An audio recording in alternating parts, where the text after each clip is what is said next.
What's up, Welcome back to Nostalgia. Dave here in our podcast. What's going on in pop culture right now? We got a short but sweet one this week. Of course, Joker 2, Joker Folie, Deux, Joaquin Phoenix back, Lady Gaga in 5 years in the making. A lot to talk about with that movie. The conclusion of The Lord of the Rings, The Rings of Power Season 2 on Amazon Prime Video. Good season, bad season. We'll talk about it. And of course, the debut of Jason Reitman's new comedy drama film Saturday Night about the lead up to the very first episode of Saturday Night Live in 1975. So make sure you subscribe, youtube.com/nostalgiapod, linktree.com/nostalgiapod, see links below.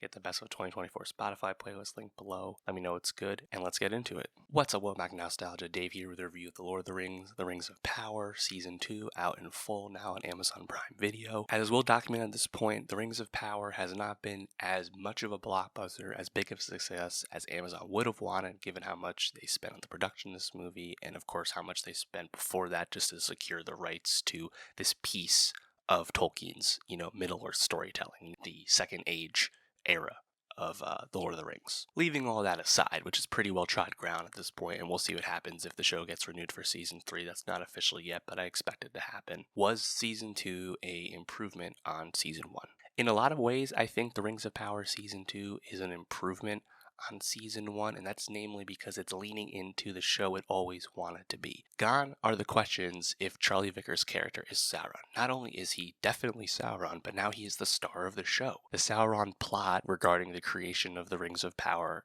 at Eregion with Celebrimbor is the most successful piece of the Season 2 narrative. As a result, Galadriel and Elrond, big characters in Season 1, are actually a bit more sidelined this time around. I still think they do a decent job of filling into the larger story, and the dark elf character Adar is a great invention on part of the show. Unfortunately, the show is still incredibly weak with its Numenor plot.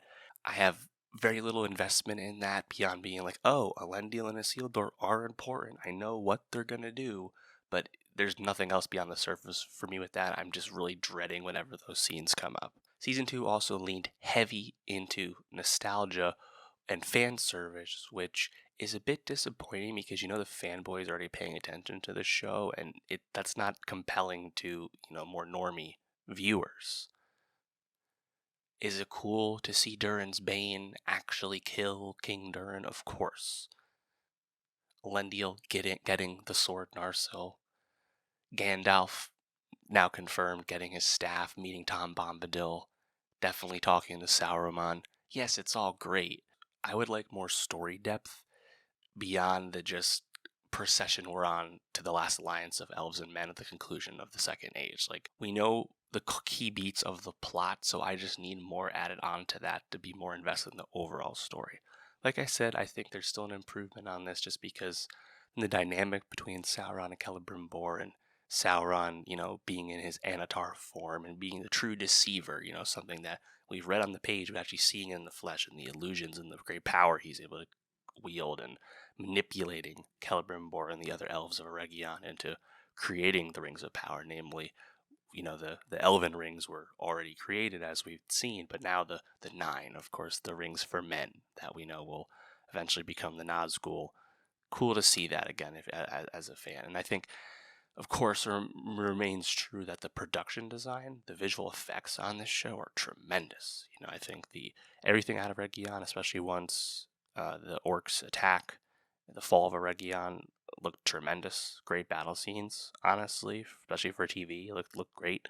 Speaking to the fan service just one more time, like the beginning of the season, we saw Círdan, just a reference, if you know type thing. Otherwise, he doesn't have much of an effect at all on the season or that scene. He's just another elf. Of course, at the end of the season, with the elves defeated, Eregion sacked and destroyed, the elves that survive have left Lindon, and where are they? Oh, the meeting of several rivers and waterfalls. That must be Rivendell. It's like, point at the screen type thing. I will say I definitely geeked with Durin's Bane, the Balrog. We knew it was coming. We knew it was coming since last season, and I think, technically, is that a Third Age thing?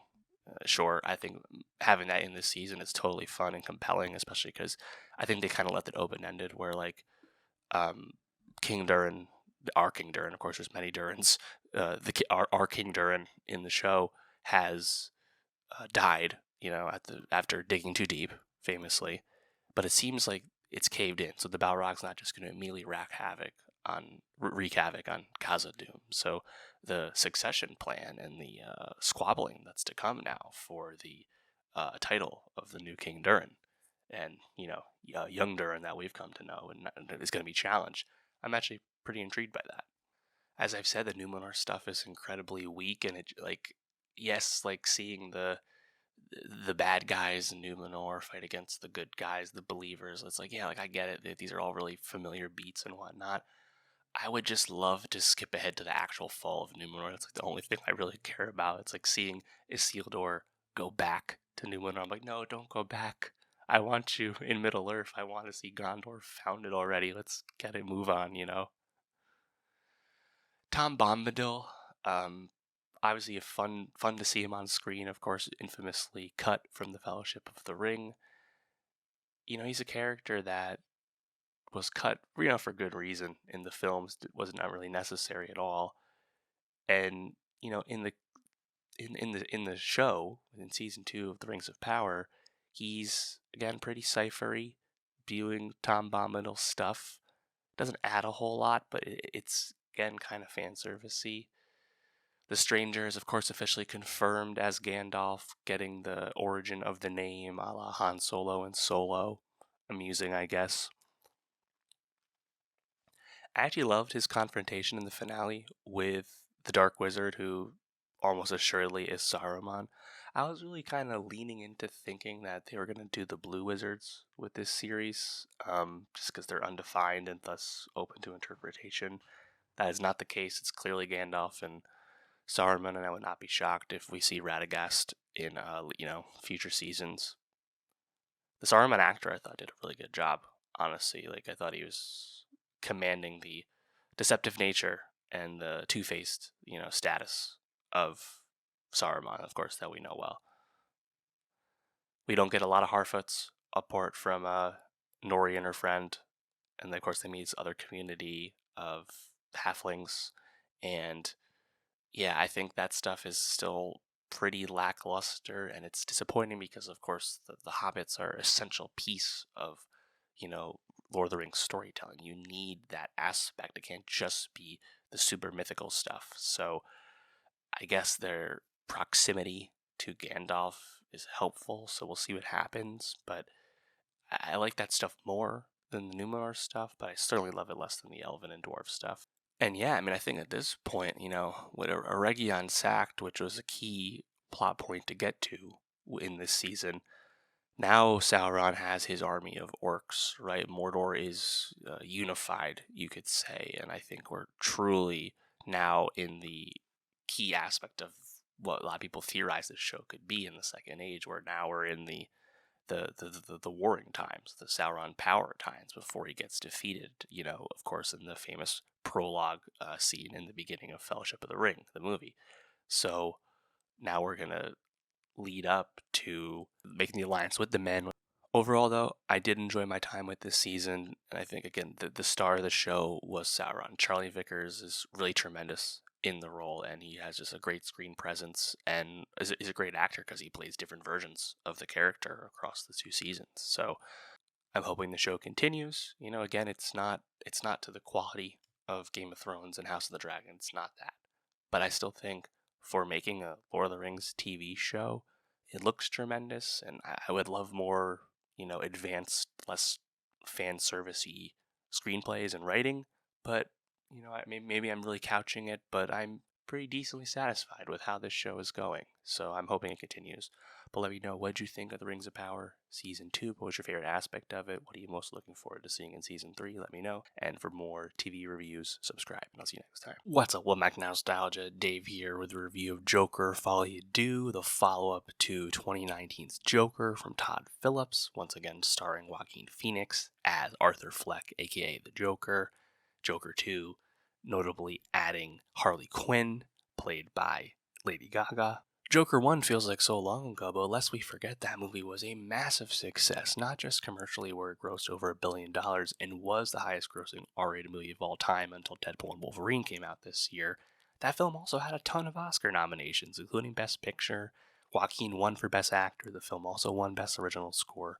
It was a resounding success, and it's a movie I liked quite a bit. I think the Taxi Driver King of Comedy comparisons are easy to make, but like even if that movie was a IP touched up homage to familiar films of the past, I thought it was pretty fun and like it looked great. It's also really funny to reflect back on a lot of the concerns. I think some of it justified in the moment of let's say potential societal unrest that the movie could cause. It's hilarious to reflect back on that and the fact that we have had heard absolutely none of that with Folie Deux. Of course, it's been 5 years between these movies, and Joker 2 had a middling reception at Venice. Of course, the first film won the Golden Lion at Venice, so it has not been quite the same go around. Todd Phillips has openly said that 2019's Joker was not created with the intention of having a sequel. Nonetheless, the massive success of that film basically demanded one. Joker Folie Deux is unfortunately not entertaining and gripping enough, and the film very much exists in the shadow of its predecessor. I do respect it for being a bit subversive with its character. It makes you so uninterested in Arthur Fleck, you don't root for him.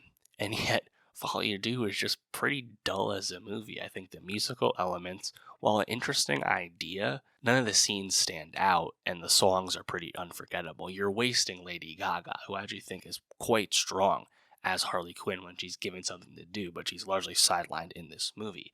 And Joker Folie Deux, for the most part, we spend the time rehashing the events of the end of Joker 1, because of course Arthur Fleck has been arrested and in prison for all the murders he committed at the end of that movie. So while I can respect the desire to take your lead protagonist and kind of denigrate him, ultimately the movie just isn't entertaining enough to be super invested in. I think the biggest sin with all of this is just there's not really much tension to this film, and by the time we get to the actual courtroom of it and when we actually see Arthur be allowed to represent himself as Joker in the courtroom, and we finally spend more time with the actual Joker, the movie's, getting to its end. So like it just can't really go anywhere.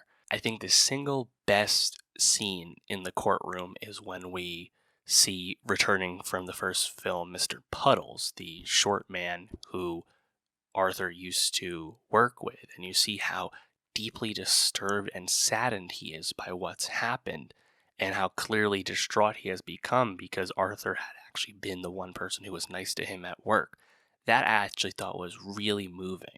Just about everything else, though, was a rehash with little else to it, I think if this movie had really standout musical numbers in terms of like memorable scenes between, Gaga and Joaquin and these fun, they're all dream sequences, obviously. If those scenes were a bit more memorable, I think you could forgive a lot of issues with Joker 2's lack of story. As I said, Gaga is wasted. She's a magnetic screen presence, as we know. I think we're not approaching A Star is Born, obviously, but like she does great in this role.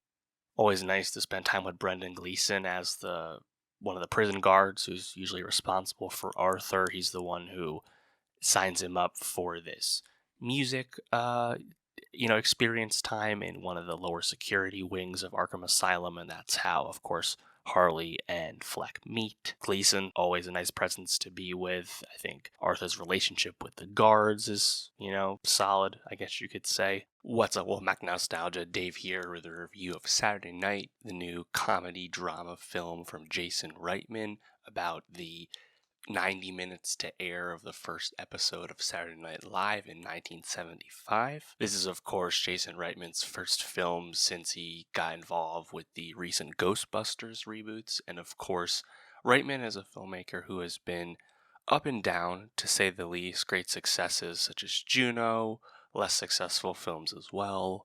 His previous non-Ghostbusters film was The Frontrunner with Hugh Jackman, which was a film I liked quite a bit, but also was a bit polarizing. Saturday Night is a fun reflection on the chaotic 90 minutes prior to the airing of the first episode of Saturday Night Live in 1975. This is a film that plays fast and loose with the facts. The filmmaking is a lot of walking, talk, a lot of handheld camera, a lot of close corridors, really conveying the chaos and the energy in the room that night.